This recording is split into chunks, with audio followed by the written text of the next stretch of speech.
ありがとうございます。非常に、この件に関してもこれから私たちが取り組む、予定でありますけれども、特に、自動車工場というものは素晴らしいものになると思います。米国への投資が進み、自動車を米国で、作るということ、これは非常に良いビジネスになると思います。多くの、国々からこういった投資がありますけれども、これはひとえに、米国の税制があるからだと思います。ですので、こういった業務というものはこれからもどんどん進んでいくことを期待します。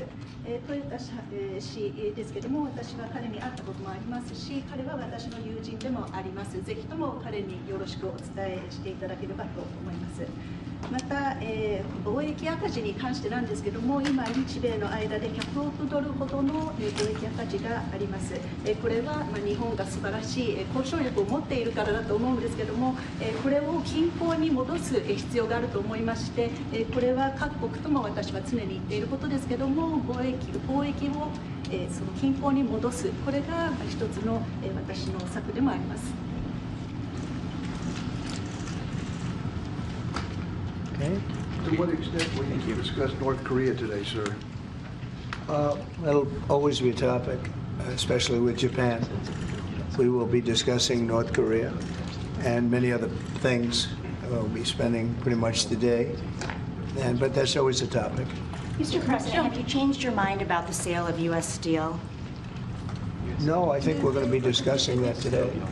No, I haven't, and I hear we'll have some pretty good information on that. You might want to go, please. Tariffs an option, Mr. President?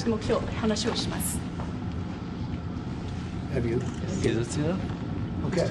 President, are tariffs an option if the deficit doesn't get to equilibrium or to equality? Yes, they are.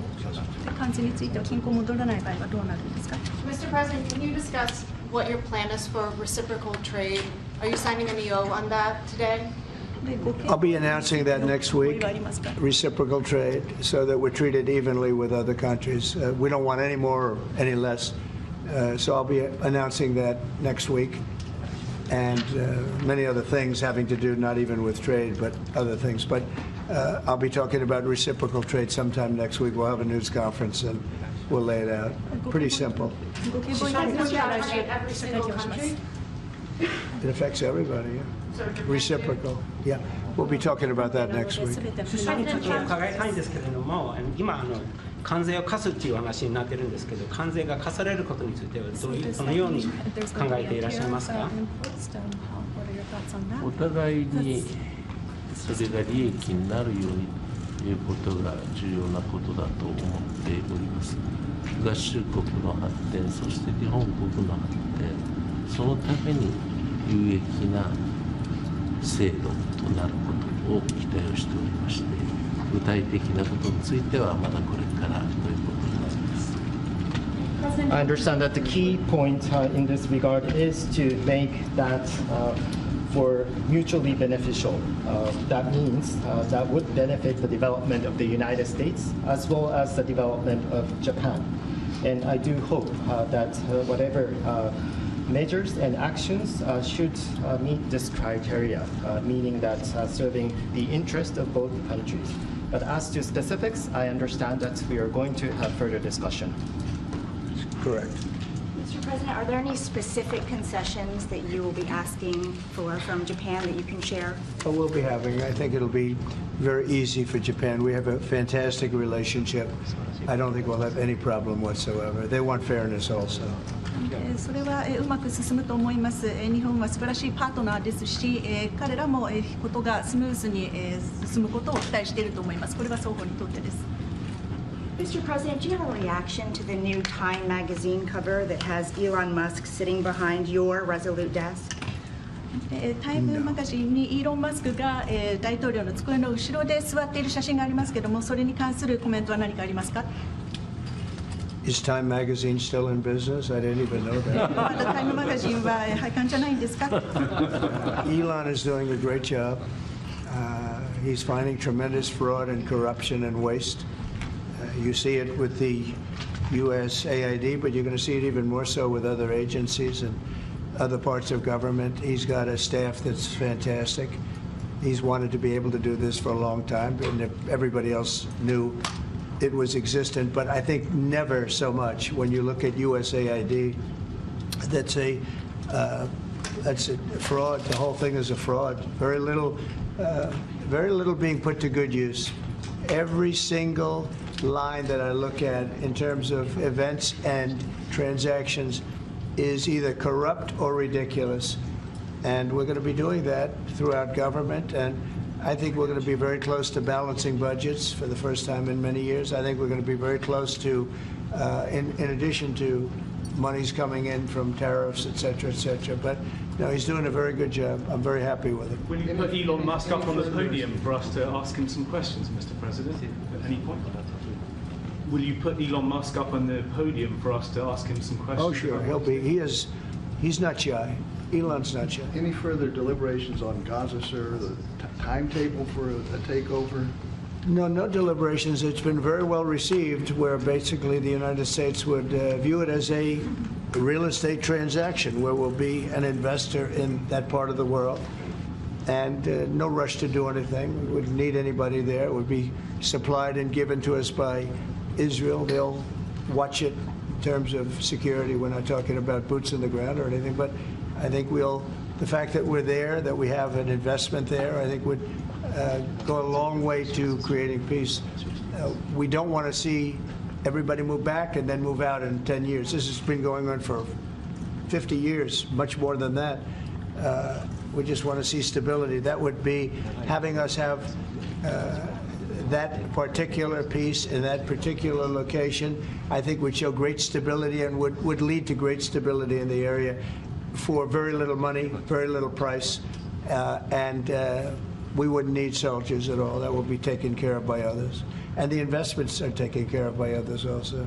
So for no investment, I mean virtually no investment whatsoever, it would bring stability to the area, and others can invest in it later on. But we're in no rush on it. There's absolutely no rush.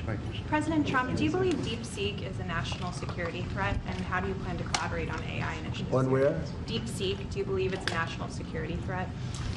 No, I think it's happening. I mean, it's a technology that's happening. It's actually, I think we're going to benefit if it's correct what's going on now, that it'll be a lot less expensive. The AI we're talking about will be a lot less expensive than people originally thought. That's a good thing. I view that as a very good development, not a bad development. Mr. President, on autos specifically, in your first term, you tried to tariff autos. Is that on the table still? Are you trying to do that in your second administration? Auto tariff? Auto tariff? Oh, yeah, sure. That's on the table. That's always on the table. It's a very big deal. Because we are, we have cases where we don't supply autos and other countries do, and we have to equalize it. We have to stabilize it and equalize it. Will you have Vice President Vance meet with President Zelensky next week while he's in Europe? I will probably be meeting with President Zelensky next week, and I will probably be talking to President Putin. I'd like to see that war end for one primary reason. They're killing so many people. You're losing millions of people on a battlefield. In this case, mostly the battlefield. You have 800,000 or 900,000 Russian soldiers are dead and very badly wounded, and the same thing with Ukraine. You have probably 700,000 with Ukraine. The numbers they gave are a little bit lower than that, but I believe those numbers aren't correct. I'd like to see it end just on a human basis. It's terrible what's going on. They have open fields with no protection. The only thing a bullet can hit is a human body, and the human body dies as soon as it gets hit. Now, I'd like to see that end. It's a ridiculous war. It would have never started if I were president. That war would have never started. Putin would not have started that war if I were president. And by the way, you wouldn't have had October 7th if I was president either. That mess would not have started. But no, I would very much like to help out. One of the things we're looking at with President Zelensky is having the security of their assets. They have assets underground, rare earth and other things, but primarily rare earth. And we want to have security. Really, we want security because, as you know, Europe is putting up much less money than us. NATO, Europe, call it whatever you want. And we're at probably 300 billion plus, and they're at probably, the real number is 100 billion. That's a lot of money, but it's 200 billion less than us, and there's an ocean in between. They need it more than us, so we're asking them to equalize and get even. But we're also asking President Zelensky for the security of, we're putting all this money up, and we're saying, where does it stop? And yet, we want to see it out to an end. We want to see it end.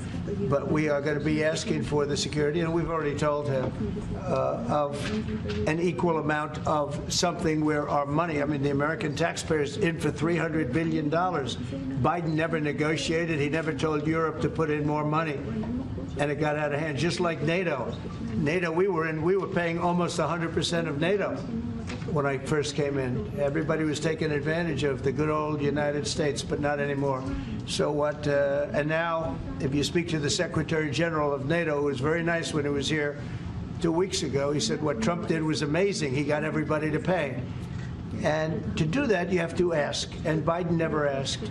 So we're in for probably close to $200 billion more than Europe, and yet obviously it affects Europe much more than us. So we would like them to to equalize. They have to go more. And from our standpoint, we do want security and all this money that we're putting up. And you're speaking with him next week, sir? Is that what you said? You're going to speak. He may meet next week, yeah. Whenever he'd like. I'm here. I'm here. Could be Washington. Well, I'm not going there. Are you planning to meet with President Putin, or are you just planning It could be. It could be. We've always had a good relationship. President Putin and I have always had a good relationship. That's why it's so sad that it happened. This would have never happened if I were president. It's so sad to see it happen. So many dead people. By the way, so many cities are demolished. They're like, you talk about Gaza? Well, take a look at Ukraine. So many of those cities are demolition sites, demolished. So sad. Should have never happened. All those beautiful golden domes, but much more importantly, all those beautiful people are dead. And it should have never happened. Thank you very much, everybody. Thank you, Brad. Let's go, guys. Come on, guys. Hey, let's go. Thank you, guys. Let's exit. Thank you, guys. Let's go, guys. Out this way. Guys, let's go. Come on. Thank you. Let's go, guys. Let's go. Guys, let's go. Move, guys. Guys, let's go. Guys.